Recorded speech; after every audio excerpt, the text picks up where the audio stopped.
morning, good evening, good afternoon, depending on where in the world you're joining from today. My name is Eric Kimberling here with our Tuesday live stream related to digital and business transformation.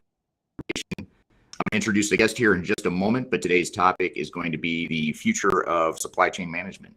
So we're going to talk about trends and careers in supply chain management. And if you've listened to this live stream before or listened to my podcast, you know that I talk about a pretty broad array of topics that relate to business and digital transformation. And today we'll hone in on the whole supply chain concept, which is a pretty hot topic for a number of reasons for much of the world here today.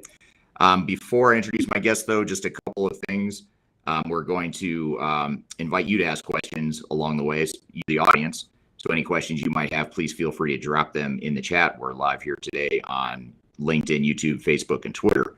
So any of those platforms you're watching on, please feel free to drop in the chat any questions you have along the way. And in fact, as we're getting started here, if you don't mind, just drop in the chat where in the world you're joining from today. We usually have a pretty global audience. And today my guest and I are on two different sides of the world. So it's a global discussion here today with our interview, but also the attendees are typically global as well. So drop in the chat where you're joining from today. We'd love to hear where you are, where in the world you are today. So today's guest is Dr.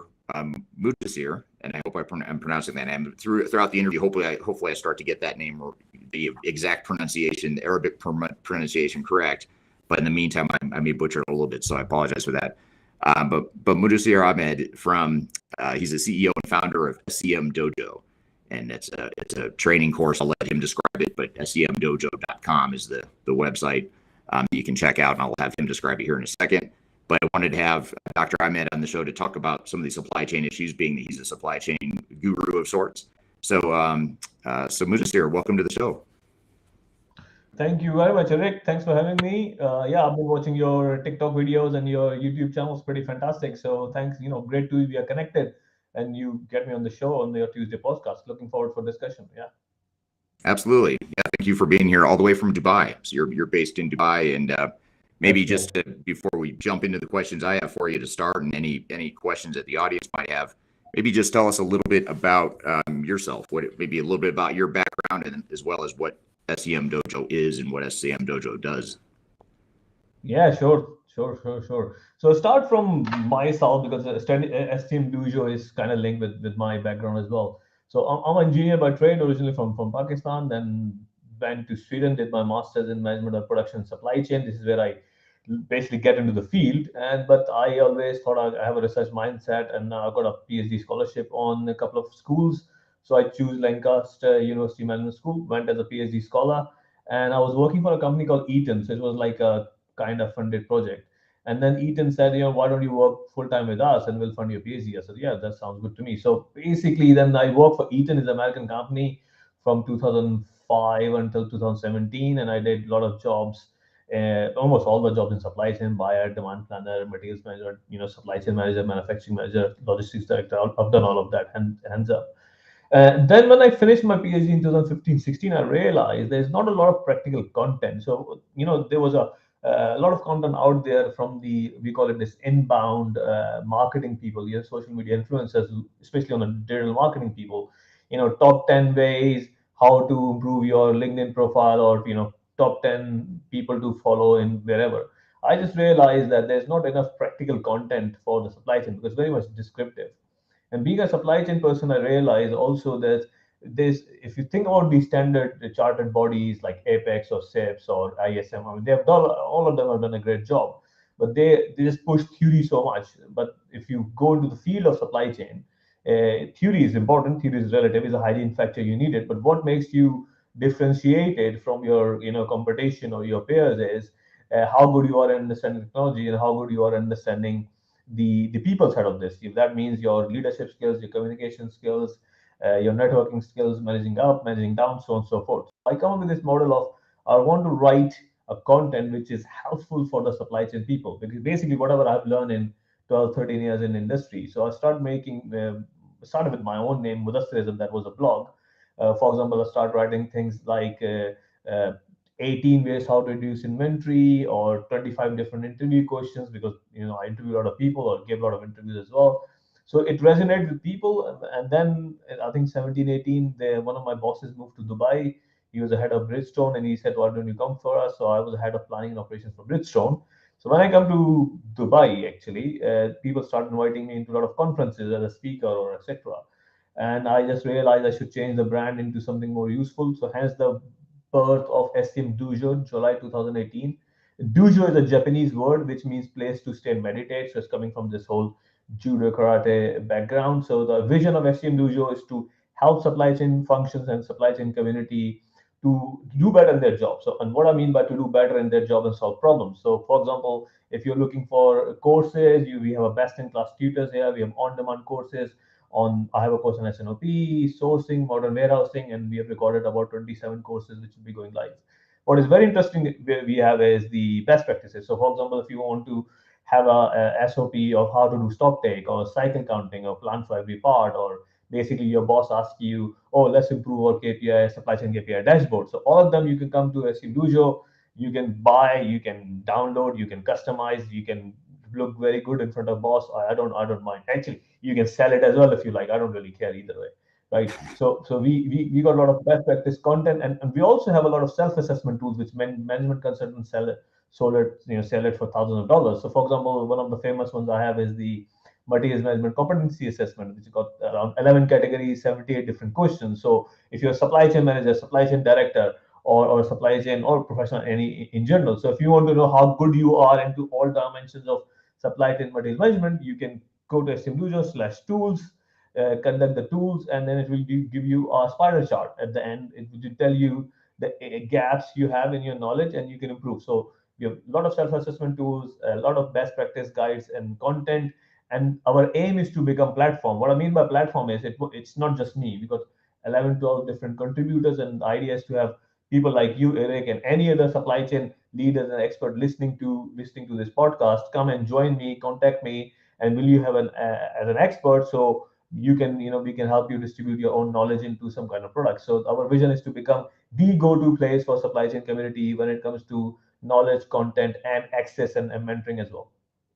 Yeah, that's great, and it's a great model, and I think you've identified a significant need in the marketplace for that practical knowledge. So that's pretty cool that you started it, and the timing is certainly good. I'm sure you didn't know ahead of time back in 2018 that how important supply chain management would become and how much of a buzzword it would Agree. become.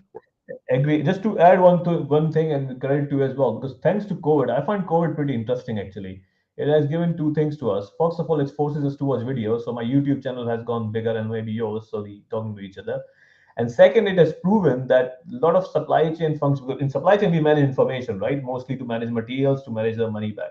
And we can do a lot of supply chain jobs remotely, right? Which gives us access. I mean, look at this conversation. We're connected digitally, and we're talking about it. So I am totally firm believer that supply chain has become global for last 2 3 decades anyway. But I am a firm believer that supply chain jobs will now also become global, very much like what happened to IT industry. Right. Yeah, absolutely. Yeah, even more so over time. And I'd love to hear too from the audience. Thank you for everyone who dropped in the chat where you're from, but I'd love to hear sort of what your role is, just for people that are joining us live here. Are you in the supply chain Well, field? What is your role? Are you a consultant? Are you just interested in supply chain management? I'd love to hear from the audience here in terms of how you fit into the supply chain world and sort of what your interests are. But as the audience is answering that question, another question for you, Muddassir, is what do you see as the biggest challenges in today's supply chain environment? Everyone's talking about it. Everyone's pretty well aware of supply chain bottlenecks and breakdowns and disruptions, but what do you see as the biggest issues just based on your experience in the supply chain? I'm going to give you a short answer, but I'm going to give you a long answer later on as well, right? Because I think it's important to go back. The Sure. short answer here is, if you see the three V's of supply chain, the visibility, velocity, and variability. So we clearly have a big issue around the visibility. I think we all agree to that part as well, right? And which leads to the how we want to make our supply chain more agile, more faster, more from the velocity perspective, right? Well, one thing we are not trying to focus, we should focus on how we're going to reduce the variation in our processes and how we do business. right? And I think if we just focus more on standardization of work, standardization of best practices, standardization of operating principles within your supply chain organization and within your extended supply chain, both with customers and downstream and your suppliers upstream, it will definitely going to give you a better way to first increase the velocity and second improve the visibility. So somehow I tend to see there's less focus on reducing the variation of how you do business or how you run your supply chain, right? So I think there's a more focus required in the variation part. That's the Right. short answer, Right. right? Yeah. So Yeah, what but are the three V's again? So visibility, variation, and velocity. visibility, velocity, and variability. So our aim in supply chain is to increase the visibility from upstream to downstream as much as possible, right? Our aim is to increase velocity of both information flow and material flow as quick as possible, because that's what we want, right? We need everything like super agile, now and Amazon style. And our aim is to reduce variability wherever possible. Right. Right. So when you look at that 3V model, then how is that different, or what has changed within those 3Vs just in the post-pandemic world and this supply chain Yeah, constraint we're in? because see, when the pandemic hits, it has caused basically a tsunami of disruptions, right? When it caused the tsunami of disruptions, that means now everybody needs to know where's my container, where's my beds, right? That has aggravated a huge amount of focus on visibility, right? But then, if you think about your the processes how you used to run before, your SNOP, your inventory management, your demand planning, your supply planning, it has been disrupted, and you don't have the, let's call it, process agility to deal with those disruptions, right? Because there's a variation in supply chain now. Call it bullwhip effect, call it whatever, right? But how you have basically redesigned your processes or how you make your processes agile enough to cater with those variations, right? Okay. Now, Right. last year nobody was getting a container. Then because as soon as the lead time goes wrong, what people do? Let's order more inventory. Everybody's ordering more inventory. Now, if you're in the market and asking people, everybody's saying, "Oh, I don't have a good sellout because I've got too much inventory." But you should not be ordering in the first place, right? You should be focusing on the lead time rather than ordering more, right? And this is what I'm Right. talking about, right? Is this knee-jerk reaction of the situation rather than saying, let's take a step back. We know what has happened, right? And then think about what is the right course of action, right? Ordering more inventory because you just got a long lead time may not be the right thing, because you don't know what's going to happen 6 to 12 months down the line. You might not be able to sell it, and that's actually what's happening right now. Right. Yeah, that's a great connecting the dots of sort of the 3Vs being relevant throughout supply chains at any point in time, but sort of how it applies to today's supply chains too. Um, Just, so what? just one more thing I want to add on this. So if you go back to the history and evolution part, so supply chain, and this is another important, I think this is also good for supply chain. So supply chain was never considered as a strategic function before COVID, and I think we all agree to that in some different nuance form, right? So supply chain was not even a word until 2000, right? So if you see the history of supply chain, it was like transportation, then 60s was distribution, then it was materials management, and then logistics management in 1990s, and then 2000 the supply chain is born, right? But from the 2010 onwards, so if you go to SM Dojo, I wrote a blog on evolution of supply chain logistics. The COVID has accelerated the digitalization of supply chain, I think, by 5x, right? It is faster and faster than it. If the COVID would have not happened, we probably won't be focusing on it. But now, because COVID has happened, now there's a huge push on supply chain digitalization, both integration, both upstream and downstream, either cloud solutions or ERP integrations, or whatever, right? Is to have a better visibility of the demand patterns, right? Which again, I think is turned out to be a good thing for supply chain strategically. So there's a focus on digitalization, there's a money on the table. That's why you are expert on it. That's why I watch your videos, and I think I do the same thing. And I think that's a good thing, right? What do you think about that, Eric? Yeah, I totally agree. I mean, I think it's sort of accelerated a trend that was already starting, but it's fast tracked it, and it's exposed the pandemic exposed a lot of weaknesses and deficiencies in the supply chain. I think maybe we were fortunate for 10 or 20 years to have pretty stable supply chains, especially with Mm, globalization and it took a long time to build these global supply chains that worked really well in a predictable environment.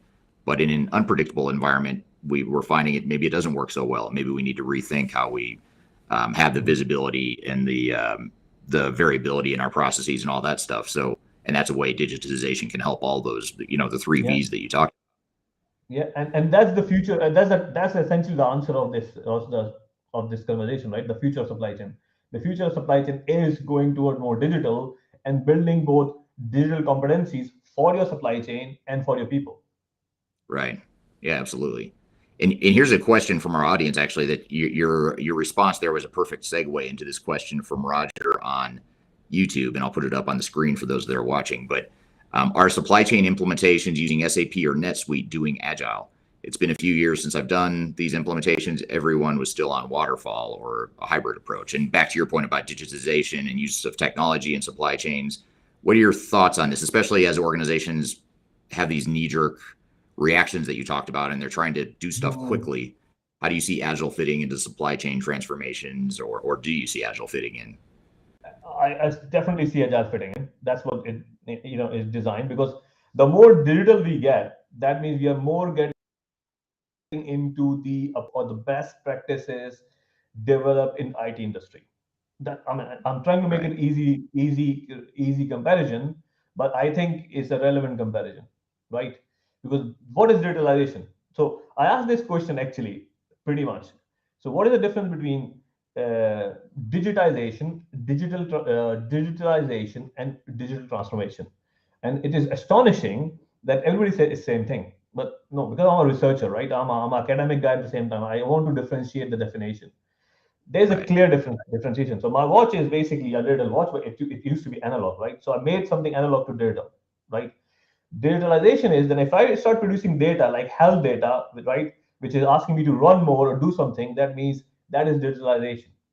Digital transformation is using technologies or digital technologies to improve your internal processes or provide more value to a customer. That is Right. digital transformation. So if you think you are digitalizing, yeah, you're using digital data to create more data to change some behavior, but you're not really changing your business model. If you're not really changing your business model, then you're not doing any digital transformation. So now with this very specific definition, I'm going to answer the question, right? So because again, we're talking about IT, so agile will definitely work. So everybody should learn agile. Everybody should know what is MVP. Everybody should know what is wireframing, because you all should be doing it. I can promise you that. If you don't know what is minimum viable product, if you don't know what is wireframing, start learning, right? It's all those terms. I've done a digital transformation project within Bridgestone. It was a success story, big time. I've learned that by doing it. So I'm promote this concept more and more, right? So buy a book called Lean Startup by Eric Ries, fantastic book. Okay, now if you Google right now, anybody sitting on a laptop, why ERP sucks, you should find SCM Dojo blog number one. And since you are an ERP expert, Eric, right? I mean, I think you should read that and give me your critical commentary. I One will. of That's my good. critical, yeah. So one of my critical commentary in that blog is, it's an old blog actually, 2.5 years old blog, that what ERP has done, even with SAP HANA. I never use NetSuite, so I'm not going to go down the NetSuite way because I don't know that ERP. Well, I know SAP, right? They've come up. They took this enterprise cloud, sorry, enterprise ERP, put them into the cloud. It still have this bloody same T code and bit more business analytics, and you can do some queries. I mean, I used to use Cognos 10 years ago. I used to write queries before in BPEX. So writing queries is not a new thing. So what is new actually? So my biggest criticism is following. ERP is the biggest database for your business, right? All your sales data, your planning data, your orders data, everything is there. Your routing data, everything is there. But why ERP right now is not smart? And I don't want to swear it because I don't know a lot of people there. Why it's not smart? It's not smart enough to give me my predictive analytics, my prescriptive analytics. Why in this age I have to download all my planning data, then do my inventory optimization, made to order, made to stock analysis, and then decide to reduce my sales? SAP should have those ML AI rules built in and should be suggesting to us, right? Okay, you put a safety stock in, you're not selling, change it, right? Or convert this made to stock item to made to order item. The rule should be defined. So my biggest criticism is the ERP is still very much an old school ERP. It's just on the cloud, right? There isn't enough intelligence built in to drive digital transformation.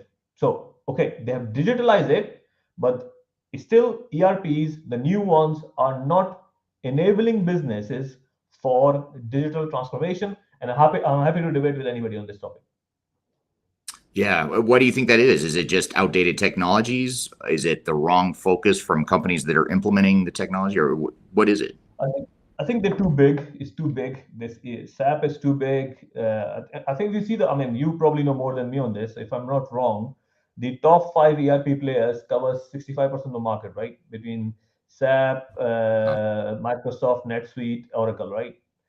and yeah. and they got so much, they make so much money in doing what they're doing, they probably don't need to. So I personally think there is a disruption required in the whole ERP market in itself. So ERP was a database with a fixed flows. I'm coming up with the theory of why don't we create a product which is workflow based and connected with databases, so you can actually have a more, let's call it, flexible workflows, which is linked to whatever database you wanted, and now you can do whatever after that. So I think there's potential of doing it if you think about it differently. Oh, thanks Yeah. for sharing the link actually. Yeah. Okay, somebody shared the link as well. Kyler, thank you. Yep. And our marketing team just dropped in the chat the link to the Why ERP Sucks blog. And now I'm gonna have to go read it now. I'm intrigued. I want to know what your what your thoughts are on that. So I'll be sure to share some feedback with that too. So that's interesting because so just to back up for a second, then with this whole ERP versus today's supply chain issues, it seems like ERP and back to the original question, by the way, related to Agile versus waterfall. ERP in many ways is built, it's a big, massive integrated system, whether it's SAP or NetSuite or Oracle, any of those systems. It's a big, massive integrated system, which in some ways you think, well, a fast way to deploy it would be to use Agile, but they're just so broad and integrated and it's hard to do.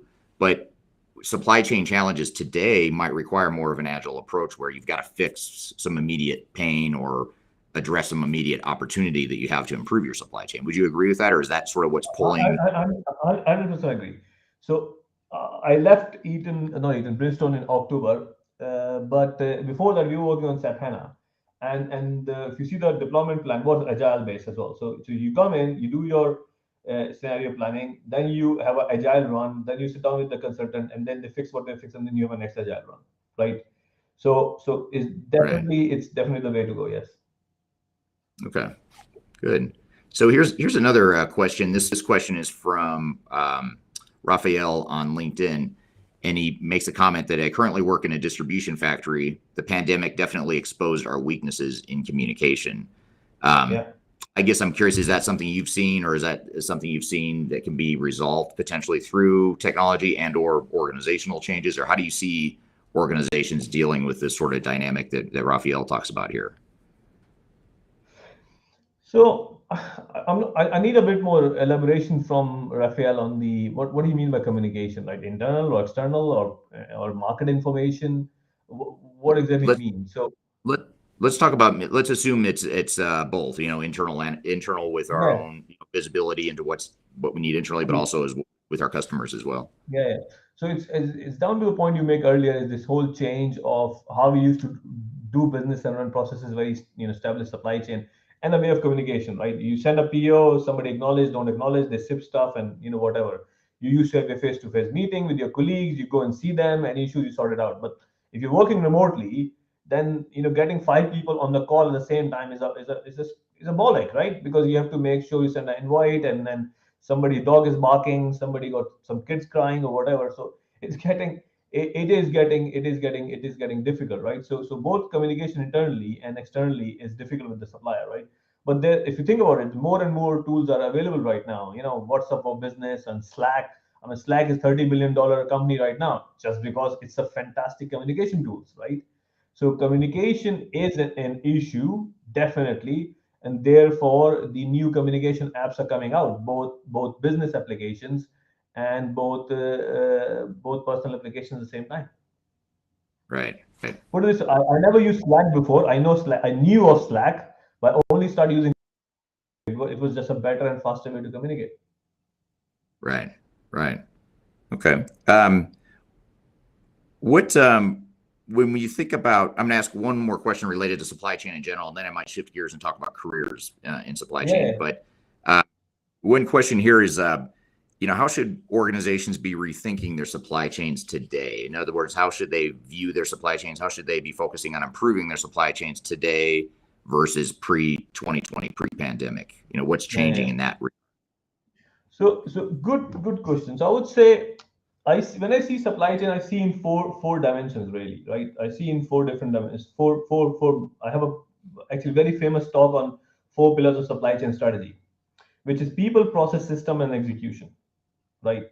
So when you're designing your supply chain, you're just looking post pandemic. So you need to look into really start from the people. Do we have the right people? Do we have the right competencies in place to do what we need to do, right? So you can't really say I'm gonna digitalize everything in my e-procurement and supply chain, and you don't have a people who actually understand cloud. I'm just saying, right?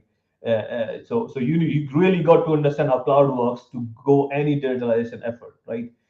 And believe me or not, most of the supply chain people doesn't come from any IT background and they don't understand cloud. I mean, using cloud application doesn't mean you understand cloud, by the way, right? Right. Yeah. So I'm just giving you an example. So how you upgrade them, how you want to coach them, how you want to mentor them, how you provide them the right knowledge, right? Okay, maybe. So that's one thing. Second thing, you need to look into your existing processes. One of my biggest bugbear of digitalization and again moving to the supply chain is you can't digitalize anything unless you have a standard process in place. You got to standardize to digitalize. So you need to start looking into it. Okay, we have had a standard process before, which is now disrupted post pandemic. We got new challenges in place. How are we gonna reshape and redesign our processes?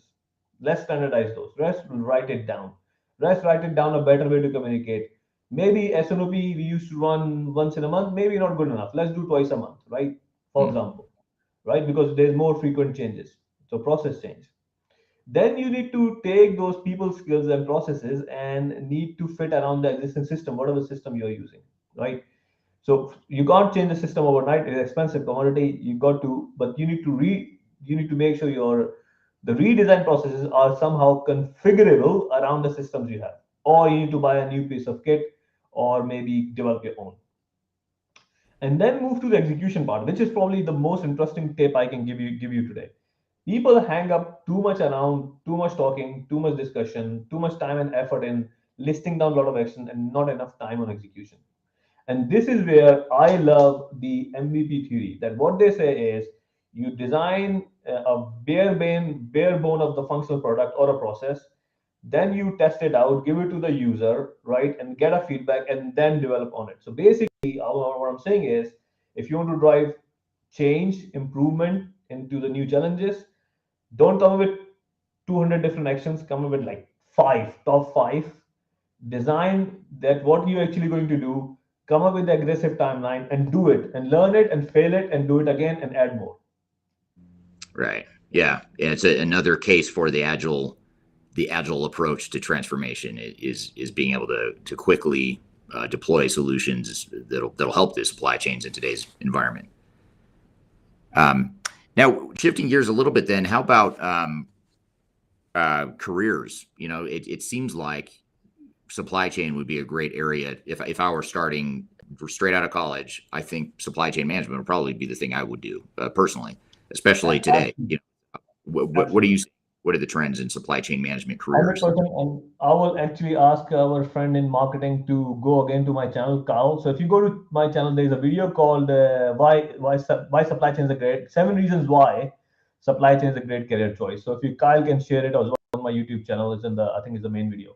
So I think it's a fantastic career choice right away for many reasons. Apart from all the good things you already mentioned, there is a plenty of job opportunities around. It's a focus area. Now we have a seat on the table into the function. People even used to don't think supply chain as a function. If you ask people right now, marketing everybody knows, sales, HR, but people don't used to think supply chain as a function, right? But Right. now supply chain is a function. Everybody knows it, or we are telling people. So that's good. Jobs are good. Money is good, right? And the best part I would say is we are almost. I'll give a football analogy. So we are almost like a central midfielders, right?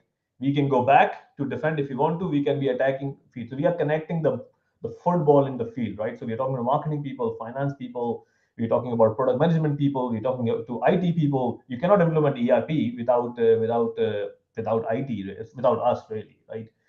And essentially ERP is the IT system. The point, thank you for sharing. Paris has shared it as well. So the point is, you can don't have to if you don't like supply chain, that's okay, right? Spend 2 3 years. You can go to marketing. You can go to sales. In fact, you can go to operations. I've done a job of manufacturing, so it give you a many easier way to maneuver within the business, right? Even I had an analyst. He has a bachelor's in statistics. He worked with me as a supply chain analyst. Didn't like it. Moved to finance. So you can move to finance as an analyst. You can do whatever, right? So this goes. The second is give you a growing opportunity. I mean, which is the biggest company right now in the world? Apple. Who's the CEO of Apple? Tim Cook. Who is this guy? He's a supply chain guy. So you can become a CEO as well.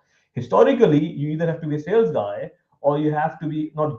I should not use the word guy. Salesperson, salesman and woman, or financial man and woman to become the CEO, because that's like the almost a criteria, or MBA. You don't have to do now. Really don't have to, right? So you can be an engineer or supply, you can become a CEO. Another thing is, I have traveled about 38 countries, and I can tell you this: out of 38, 30 are company funded. I go to a lot of places, and thanks to supply chain, I go and see suppliers, I see customers. That's the other reason. The third thing, second last would be supply chain is never boring. There's always a flipping separate problem every day, and quite funny ones, right? So one day, quick story: I turn up to as a supply chain manager, and people said, "Oh, we need you on down in the warehouse." I was like, "What's the emergency?" He said, "There's a guy, he come on drunk, and he is on the forklift truck driving, and he's just asking you." I was like, "Why he's asking?" He was just drunk and he's driving. He just was asking. So I went to go down and take him out of his forklift truck, right? So, I mean, can you imagine that would be a problem in your workplace? But you face things like that. And I think lastly is supply chain is great fun. It's great fun. You can learn new things. It's not boring. So I can sell supply chain to a schemo. Yeah. Right. It is super. I can't think of another discipline other than maybe IT that is such an Yeah. integrated discipline where you can learn, you have the opportunities to specialize in procurement or logistics or certain parts of supply chain management, warehouse management, whatever it is. But you also have to understand the whole big picture of how it all ties together. And I think that's something that's super cool about supply chain management. And the other thing too that I'd add is that, to what you said, is that I always look, whenever I think about giving advice to people for their careers, one thing I always think about is, where is their disruption? Where is there massive amounts of changes happening? Because that's where the opportunity is. And so I right agree. now, I agree. they're being disrupted, and these supply chain disruptions, they're not going to get fixed no matter what politicians do or no matter what we do. It's not going to get fixed in the next few months or probably even the next few years. It's going to have a ripple effect that, it's going to affect organizations for years to come. So I think it's a definitely a up and come, or it's a not up and coming. It's a very well established discipline, but I think there's going to be high demand for it for years to come. Agree. And just to add to all the points both of us said is, so what happened to fintech in last 20 years? Fintech has gone phenomenally, right? And what happened to digital market? So if you are a marketing person right now, you would not be the same marketing person 10 years ago, right? Because the marketing was different 10 years ago. Same with finance. But if you think you're a supply chain person right now, you won't feel you could do a job 10 years ago, because there's not enough disruption between the decade. But what happened is, with the disruption of pandemic, the importance of supply chain has grown massively, and there's a huge amount of money has been put into startups. There's a lot of big startups are coming in. There's $87 billion has been put into supply chain startups. All those supply chain startups are bringing disruption. Some of them will survive, some of them will die. But even the ones who will survive will create more job opportunities, will create different job opportunities, right? Which does Mm, not even exist right now. right. Yeah, absolutely. Yeah. And I think if you also look at sub-disciplines or areas of uh, specialization within supply chain, you have, data science. You were talking about visibility and the ability to make use of data. If you have an interest in supply chain and technology, data science might be an area where you could sort of carve out a niche for yourself. Or if you're a business process type of person, helping re-engineer business processes. If you're a change management person, helping manage supply chains through their change and the human component of it. So, and then obviously on the technology side, you have, applications that are meant to improve supply chain. So There's a lot of different ways you can approach it, and then of course you have the internal functions like procurement or logistics or warehouse management, where you could specialize in doing the internal functions of a supply chain too. So there's just a massive amount of opportunity, and it's a global thing too, like you said earlier. So very, very good stuff. If I were new to supply chain management, or if I'm not in supply chain management and I'm either just coming out of college or maybe I'm mid-career and I want to make a change, I'm interested in getting into supply chain management. What are some of the things that I could do to break into the supply chain discipline? What would you recommend to someone who wants to make a pivot or a change into supply chain management? Yeah. First of all, visit SCM Dojo. That is exactly what we do, right? We are here to exactly help you with this transaction. You will find a huge amount of content, knowledge, guides, best practices, videos, mostly free actually, to get yourself ready. I mean, there is a blog of top 3 jobs of a supply chain graduate, or what to do, how to find a job for a graduate, and we got plenty of content there to do it, right? So the first thing you do is that. Second thing you got to do is to start. One of the dilemma people will have is, I have no experience, where to start? And my suggestion is this: as long as you got some level of degree and you can do some level of analysis, right? And that's a great place to start, right? Is to inventory analyst, planning analyst, business analyst, right?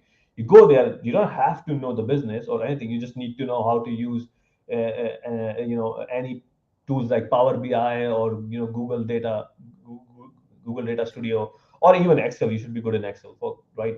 So you start from there, and then after 12 to 18 months, as soon as you understand the business and business model and the product, then you can start moving into more into planning or procurement or category, warehousing, wherever you want to move, right? So that would be, I think, the ideal start, I would say. But the thing is, I wouldn't even do a lot of expensive courses. I wouldn't say. I mean, as I said, we are trying to make.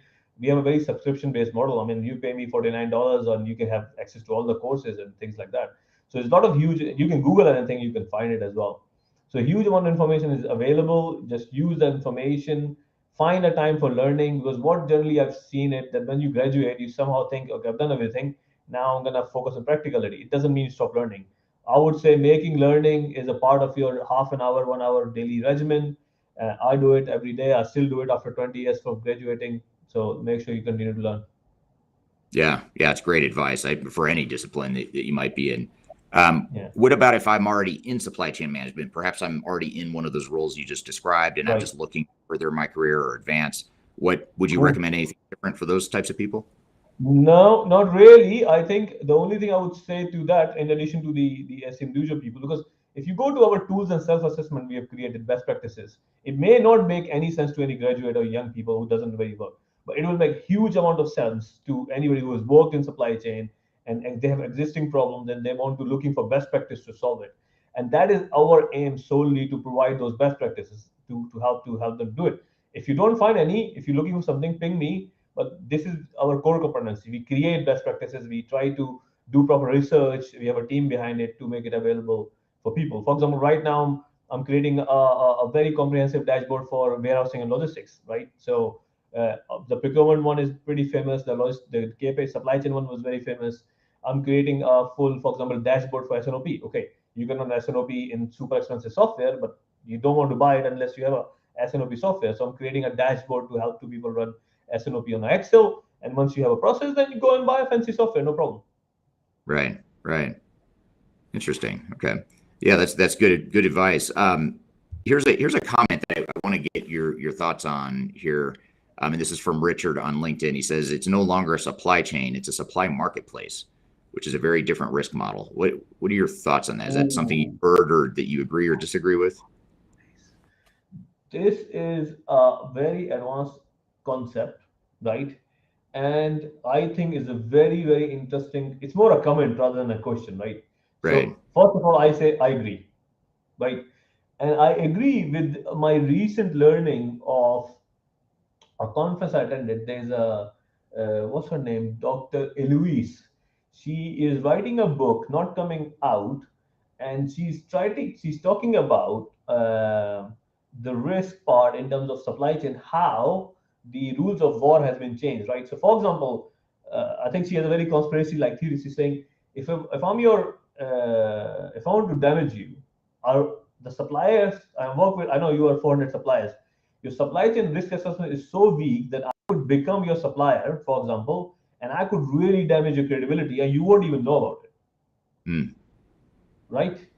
And Right. and then she gives some military examples how I don't want to go into the book and what she gave examples for that how America and few other people are really I think some military example where it was a deliberate effort by a country to become a supplier for the army to make sure they damage their supply chains and not to make the armors. I don't know how she get hold of this information, but there's Right. two three things she mentioned which is pretty realistic if you think about it. Hmm. Interesting. So what exactly is maybe I'll turn that comment into a question, but what exactly is a supply marketplace and how is that different from a traditional supply chain? How would you describe that or simplify that for the audience? Yeah, I would I would say from the let's do this. So historically, the global supply chain was a success story, still is if you think about it, right? Apple is very successful because the way they designed the supply chain. Amazon is and or was, right? So market, I would say, what is the marketplace? The marketplace is there's more than one player, right? You're competing for same business. So when I say I'm at SimDujo is a marketplace, what I mean by that is I have more than 10, experts right now. You can pick one, right? You need to evaluate and you have to pick one and you have to more deal on a case to case basis and the project to project basis, right? So this model is pretty reverse to the whole concept of strategic SRM, supply relationship management.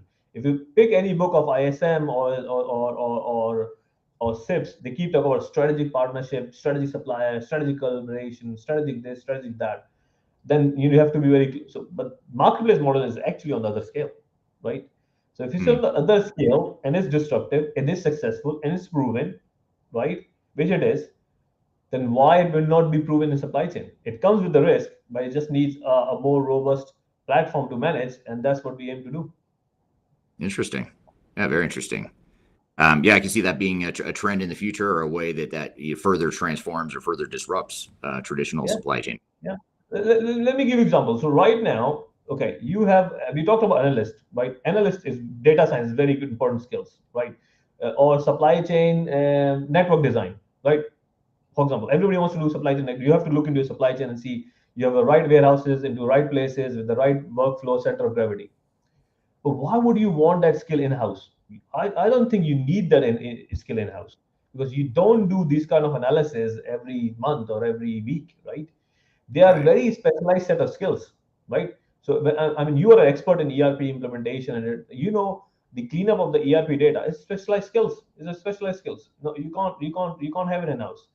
So my Right. point is those kind of specialized skill set is a marketplace jobs where boutique consultancies or boutique experts are available. You can go and get them and then hire them to do whatever they want to do.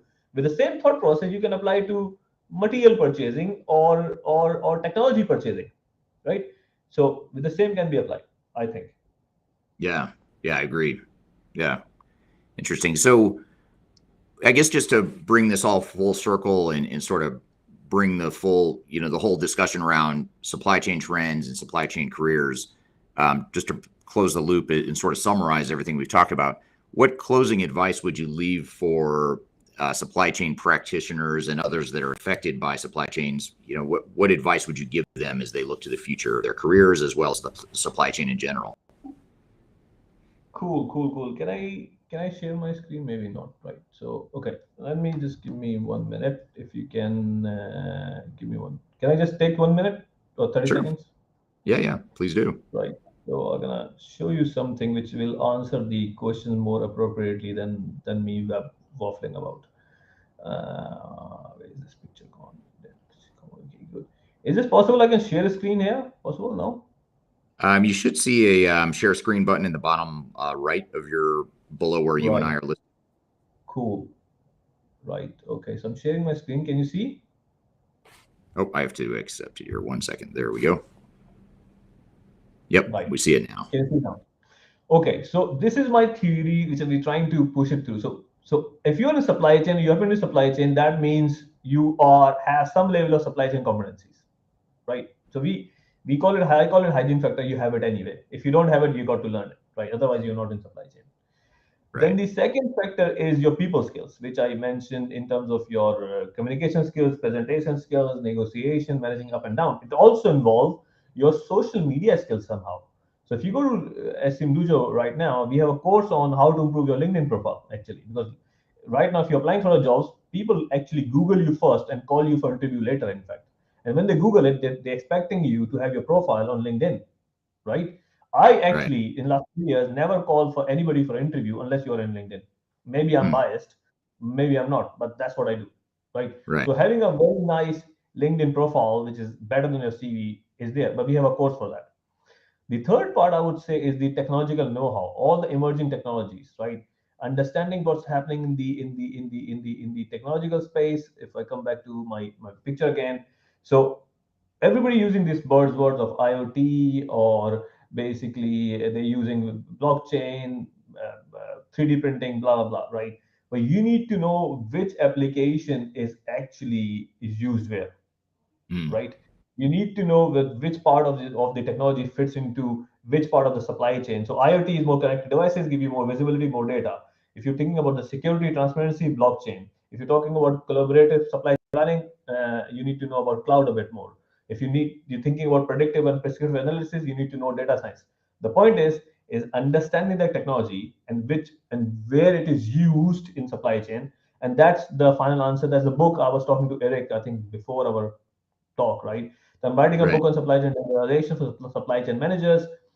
80% done. Hopefully, it will be out this year. And the whole purpose of that book is to give this lessons, or not lesson, message to people that understand the technology and try to link with the right portion or right segment of the supply chain. Right. Right. Yeah. Very good. Yeah, that's good. Good advice. Yeah. So just to summarize this, so as a supply chain competencies right now in itself, I think is one third of your skill set, maybe Hmm. 40%.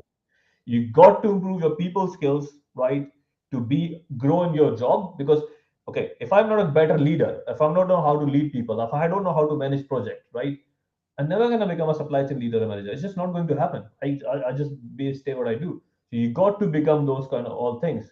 But then if you really want to become grow further and improve your supply chain, you got to understand technology. So you need all these three things.